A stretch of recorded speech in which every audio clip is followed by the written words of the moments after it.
কপিল মুনিৰ আশ্ৰম কোনফালে?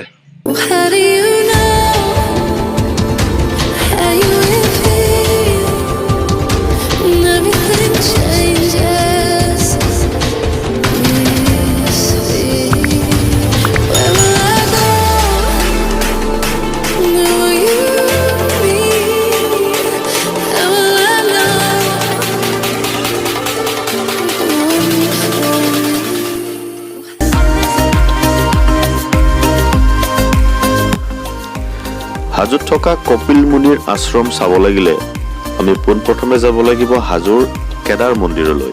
কেদাৰ মন্দিৰ ক'ত অৱস্থিত বুলি সুধিলে এটাই উত্তৰ, আৰু এইটো হৈছে মদনাচল পাহাৰত। কেদাৰ মন্দিৰৰ বিষয়ে সকলোৱে জানে। এই চিৰিখনেৰে গৈ থাকিলে হাজোৰ কেদাৰ মন্দিৰ পোৱা যাব।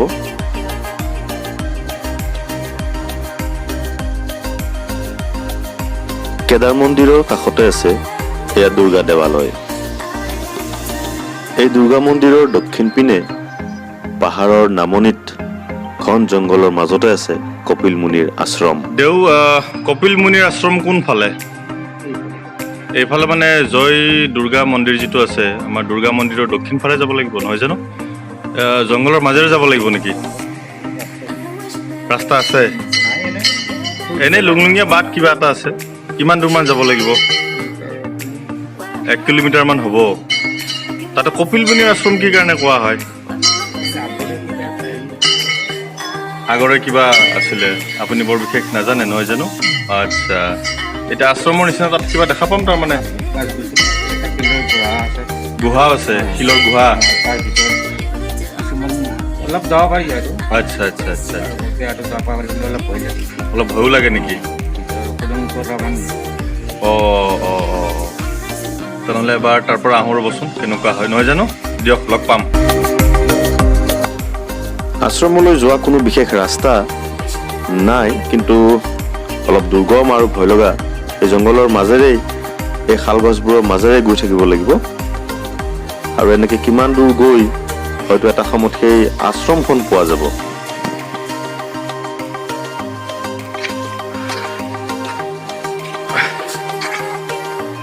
ভাগৰ ধৰিলেই।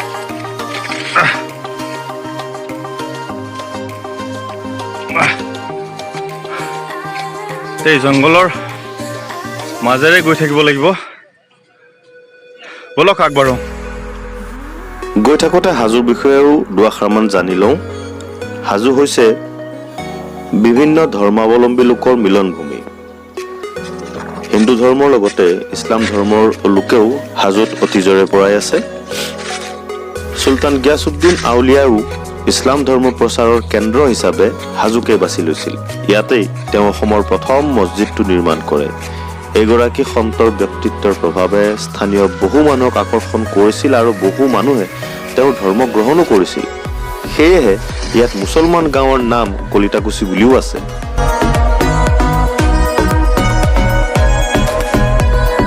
এইখনে হৈছে মদনাচল পাহাৰ। বৰ্তমান মই মদনাচল পাহাৰৰ ওপৰতে আছোঁ, আৰু এই পাহাৰখনৰ এই যিটো ৰাস্তা তললৈ নামি গৈছে নামনিৰ ফালে, এই নামনিৰ ফালে অকণমান গৈয়ে হয়তো আশ্ৰমখন পাম আমি।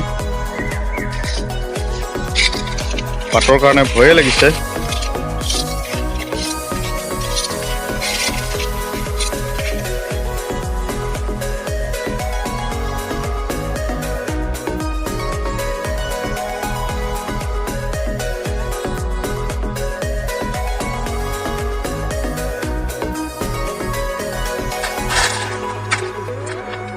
আৰু বা কিমান তললৈ নামিব লাগে দেখিছেনে? কিমান ওপৰত আছো।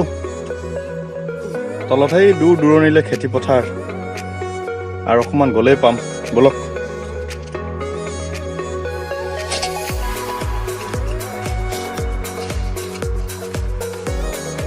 ৰাস্তা আৰু দেখাতে নাই দেখোন, কোনফালে বা যায়।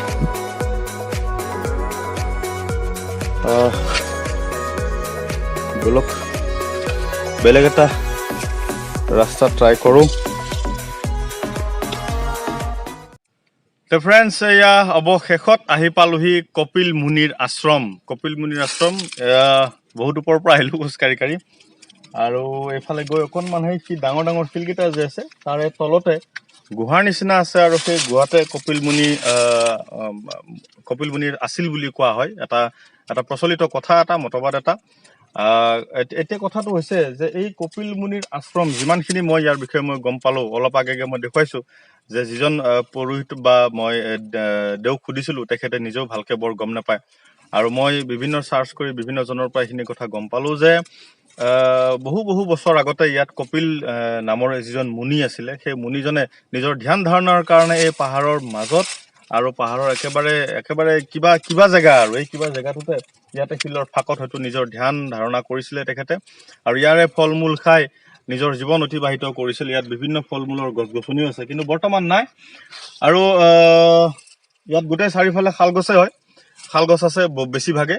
আৰু ফল মূলৰ গছৰ উপৰিও ইয়াত কিন্তু মই দুই এটা গুই সাপৰো ইয়াত মই শব্দ শুনা পাইছোঁ। শব্দ মানে গুই সাপ খোজ কঢ়াৰ শব্দ শুনা পাইছোঁ।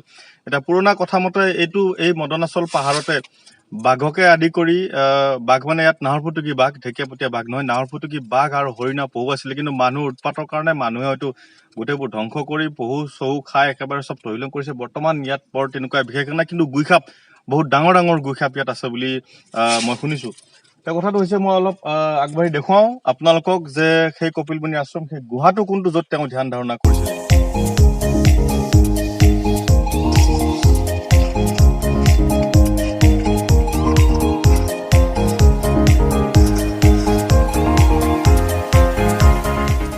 এয়াই পালোহি কপিলমুনিৰ আশ্ৰম, এইখিনিয়ে ঠাই। আৰু ইয়াৰ প্ৰপাৰ যিখিনি ঠাই, সেই ডাঙৰ ডাঙৰ যিকেইটা শিল আছে তাৰ তলত সেইখিনি চাইলে যোৱাৰ আগে মই অকণমান দেখুৱাব খুজিম এইটো এটা সৰু কিবা ফাঁক এটা আছে, সৰু গুহাৰ নিচিনা আছে। আৰু এই গুহাটোৰ হয়তো সোমাব নোৱাৰি, যদি সোমাব পাৰিলেহেঁতেন অকণমান সময় গ'লোহেঁতেন ভিতৰলৈ সোমাই, কিন্তু ইয়াৰ ভিতৰত কি আছে নাজানো। হয়তো ইয়াত সাপো থাকিব পাৰে, সাপ বা আন বিভিন্ন ধৰণৰ কিবা সাপ হৈ থাকিব পাৰে। ইয়াতে বেছি শব্দ কৰাৰো ইচ্ছা নাই, শব্দ শুনিলে ওলাই আহিব পাৰে যদি কিবা আছে। একো নাই, এইটো ভিতৰলৈ সোমাই গৈছে গুহাটো, সৰু গুহাটো ভিতৰলৈ সোমাই গৈছে। ভিতৰত কিবা থাকিব পাৰে। এয়া শিলৰ এইবোৰ ওপৰে তলে গোটেইবোৰ শিল আৰু শিলৰ এইটো সৰু ফাঁক এটা। আৰু এই ফাঁকটোৰ পৰা যদি আমি যাওঁ মূল শিলকেইটালৈ, বলক তালৈ গৈ থাকোঁ।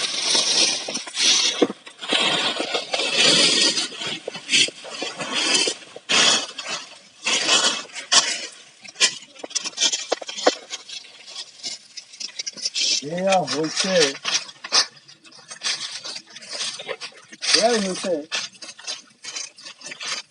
কপিল মুনি বা মুনিজনৰ থকা স্থান। অলপ ভিতৰলৈ আন্ধাৰ, এইটো সৰু গুহাৰ নিচিনা হৈ আছে, থকাৰ খুব সুন্দৰ সুবিধা।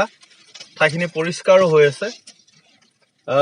পৰিষ্কাৰ হৈ থকাৰ মূলতে ইয়াত হয়তো ৰাতি মানুহ নহয়, হয়তো আন কোনো জীৱ জন্তু ইয়াত হয়তো ৰেষ্ট লয় বা ৰাতি হয়তো কটায়। আৰু ইয়াৰ কাষতে এইটো এটা ইয়াত আছে, এইটো সৰু গুহা এটা, এইটো এটা।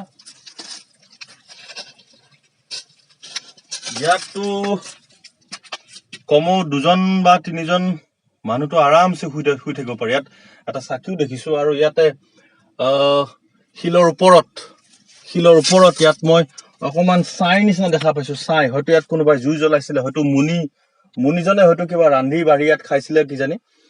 গতিকে এইখিনিয়ে ঠাই, ইয়াতে আছিলে সেই মুনিজন, কপিল মুনিজন, আৰু তেখেতে ইয়াতে ধ্যান কৰি এতিয়া বৰ্তমান তেখেত হয়তো জীৱিত অৱস্থাত নাই, কিন্তু এই ঠাইখিনি থাকি গ'ল।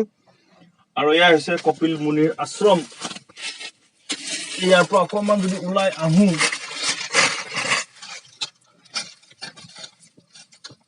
এই পাহাৰখন ইয়াতে শেষ হৈছে, একেবাৰে নামনি। আৰু ইয়াৰ পৰা গোটেই দূৰ দূৰণিলৈ পথাৰে বিস্তাৰ হৈ আছে। এয়াই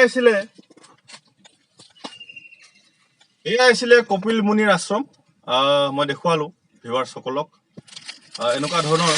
আৰু যদি ক'ৰবাত কিবা শুনা পাওঁ যে অলপ এডভেঞ্চাৰাছ হয়, অকণমান জংঘলৰ পৰিৱেশ বা অকণমান প্ৰাকৃতিক পৰিৱেশ, তেনেহ'লে মই নিশ্চয় যাম। হাজোত এনেকুৱা 2-এটা জেগা আৰু আছে যিবোৰ নেকি মানুহে হয়তো এতিয়ালৈকে অহা নাই বা শুনি আছে, আৰু তেনেকুৱা ঠাইবোৰত গৈ মই নিজে চাম কেনেকুৱা ধৰণৰ কি পৰিৱেশ হৈ আছে। অলপ ভয় লাগে, তথাপিও ভালো লাগিব। গতিকে এনেকুৱা ধৰণৰ পুনৰ নতুন এটি ভিডিঅ'ত লগ পোৱাৰ প্ৰতিশ্ৰুতি আজিলৈ আহোঁ। ধন্যবাদ।